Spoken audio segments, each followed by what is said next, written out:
परिचय। बच्चों, जीन क्या होते हैं?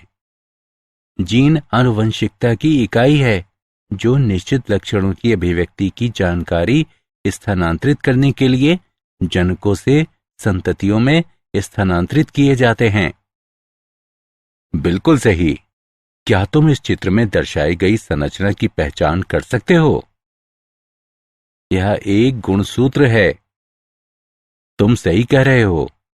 हम जानते हैं कि जीन निश्चित विशेषकों की अभिव्यक्ति को प्रभावित करते हैं। इसी तरह गुणसूत्र भी एक लक्षण की वंशागति को प्रभावित करते हैं।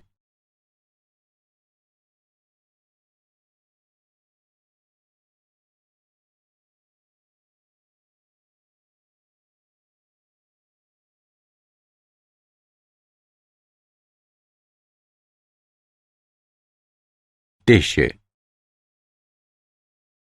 इस पाठ के अंत में आप निम्न करने में सक्षम हो जाएंगे। वंशागति का क्रोमोसोम सिद्धांत समझना, जीन तथा क्रोमोसोम के व्यवहार प्रतिरूप के बीच अंतर करना, सहलग्नता की घटना को समझना, पुनर्योजन की घटना को समझना। 1900 तक मेंडल के कार्य की अमान्यता के कारण। मेंडल का कार्य 1900 तक अज्ञात रहा क्योंकि संचार की कमी के कारण उनके कार्य का व्यापक रूप से प्रचार नहीं किया गया था। स्थायी एवं विविक्त इकाइयां जो विशेषकों तथा एक दूसरे से साथ मिश्रित न होने वाले अलील के जोड़ों की अभिव्यक्ति को नियंत्रित करती हैं। इनके रूप में उनकी जीन की संकल्पना प्रकृति में दिखाई देने वाली सतत विविधता की व्याख्या के रूप में स्वीकार नहीं की गई। मेंडल की गणितीय पद्धति नई तथा अस्वीकार्य थी। मेंडल जीन की उपस्थिति का कोई भी भौतिक प्रमाण नहीं दे सके।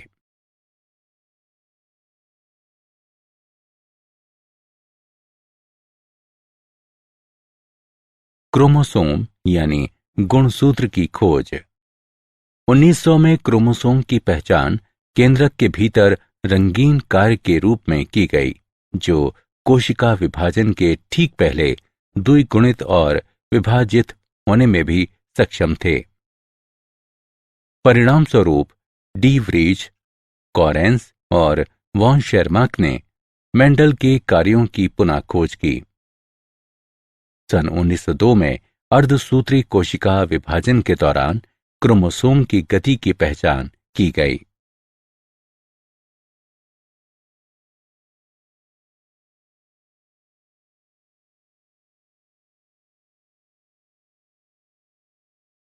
जीन और क्रोमोसोम। जीन युग्म के दो अलील समजात क्रोमोसोम पर समजात स्थलों पर स्थित होते हैं। क्रोमोसोम का व्यवहार जीन के व्यवहार के समानांतर चलता है। क्रोमोसोम पर उपस्थित दोनों जीन युग्मक निर्माण के दौरान इस प्रकार विसंयोजित होते हैं कि प्रत्येक जोड़े में से केवल एक ही युग्मक तक पहुंच पाता है। जीन या क्रोमोसोम के युग्म का विसंयोजन एक दूसरे से स्वतंत्र होता है।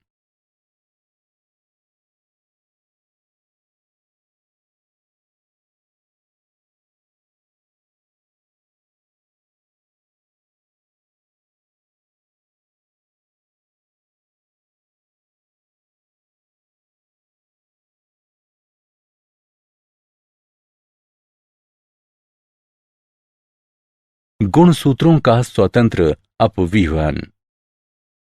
अर्धसूत्रण की पश्चावस्था 1 के दौरान क्रोमोसोम के दो जोड़े एक दूसरे से स्वतंत्र रूप से पंक्तिबद्ध हो सकते हैं, जैसा कि आलेखीय निरूपण में दर्शाया गया है।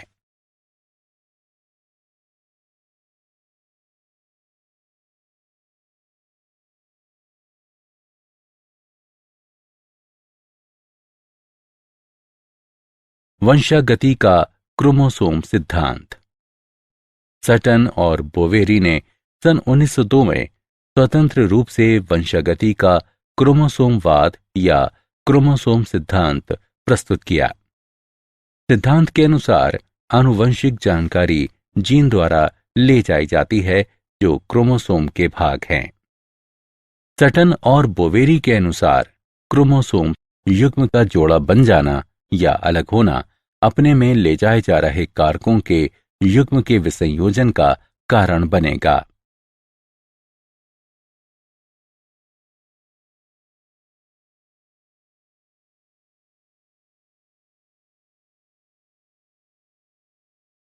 वंशागति का क्रोमोसोम सिद्धांत का प्रयोगात्मक सत्यापन।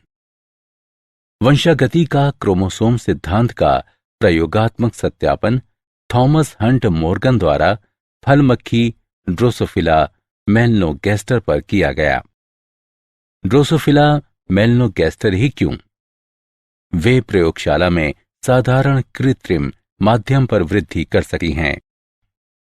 वे अपना जीवन चक्र लगभग 2 सप्ताह में पूरा करती हैं। उनमें लिंगों का विभेदन स्पष्ट था।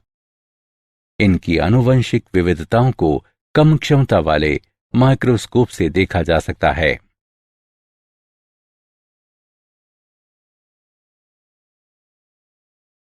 सहलग्नता। सहलग्नता अलील की प्रवृत्ति को संदर्भित करती है जो अर्धसूत्री विभाजन के दौरान एक साथ रहने के लिए समान गुणसूत्र पर भौतिक रूप से एक दूसरे के निकट होते हैं। सहलग्न जीन स्वतंत्र अवयवन नहीं दर्शाते हैं। मॉर्गन ने पीले शरीर और श्वेत आंखों वाली मादाओं तथा भूरे शरीर लाल आंखों वाले नरों के बीच सहलग्नता का पता लगाने के लिए 2 बिंदु परीक्षार्थ संकरण का उपयोग किया। उन्होंने देखा कि 2 जीन स्वतंत्र रूप से विसंयोजित नहीं हुए और F2 फिनोटाइप अनुपात अपेक्षित अनुपात 9:3:3:1 से भिन्न था। मॉर्गन ने देखा कि ड्रोसोफिला में आंखों का रंग लिंग सहलग्न था, जैसा कि आरेख में दर्शाया गया है।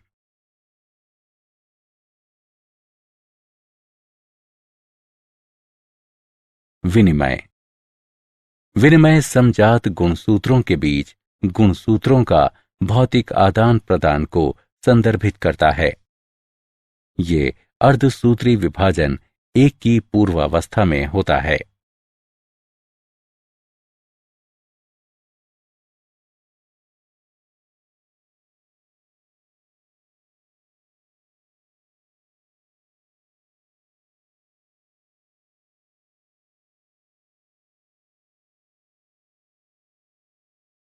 विनिमय तथा आनुवंशिक पुनर्योजन। विनिमय के परिणाम स्वरूप समजात युग्मों के बीच आनुवंशिक जानकारी का पुनर्योजन होता है।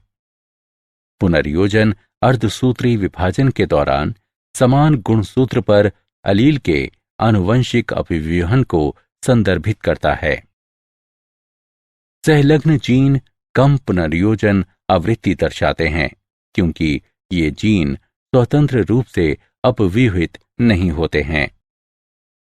2 सहलग्न जीन के बीच की दूरी का निर्धारण तब होता है जब वे विनिमय या आवृत्ति दर्शाएंगे। आनुवंशिक मानचित्रण। सहलग्नता मानचित्र गुणसूत्र पर उपस्थित जीनों की व्यवस्था के अनुरूप होता है। समान गुणसूत्र पर उपस्थित जीन युग्मों के बीच पुनर्योजन आवृत्ति का उपयोग जीनों के बीच की दूरी मापने तथा गुणसूत्र पर इनकी स्थिति का मानचित्र बनाने के लिए किया जा सकता है। आनुवंशिक मानचित्र दूरी बराबर पुनर्योजन युग्मकों की संख्या गुणा 100 बटे कुल युग्मक। आनुवंशिक मानचित्र दूरी सेंटीमोर्गन में मापी जाती है।